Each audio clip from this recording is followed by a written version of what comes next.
Rome Rome भाइयों, system पार देंगे। वाह क्या मुस्कुराहट है।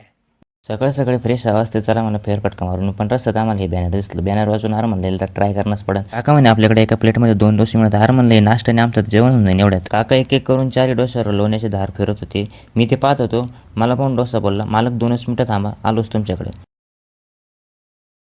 मग एका वाटेत सांबार भरून 2 डोसे रुबाबात आपल्याकडे आली. मग पहिला मान आपल्या साहेबांना दिला. म्हणलं सुरुवात तुम्ही करा आणि टेस्ट कशी आहे मला पण सांगा. साहेबांच्या तोंडून डोसा मस्त आहे ऐकून मी पण त्याच्यावर तुटून पडलो.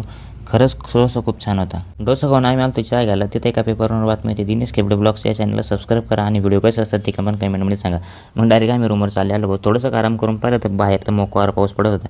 मग संध्याकाळी 4 वाजता म्हणलं थोडंसं फिरू, पण काय पाऊस आम्हाला काही फिरू देत नव्हता. मग तसंच रूमवर येऊन आम्ही ट्रॅव्हलर्स बुक केली आणि संध्याकाळची वेळ झाली होती म्हणून आम्ही स्टॉपकडे चाललो होतो. तर रस्त्याने आपल्याला किती भारी भारी देखावे पाहायला भेटले. जाता जाता आपले साहेब म्हणे यार 2-3 दिवस तो सोबत कसे गेले कळलंच नाही. खरं सर मला पण 2-3 दिवस 2-3 तासासारखेच वाटलं. ट्रॅव्हलर्सला वेळ होता म्हणून आम्ही तेच डेअरी मिल्क खात बसलो. तोपर्यंत तुम्ही लाईक करा.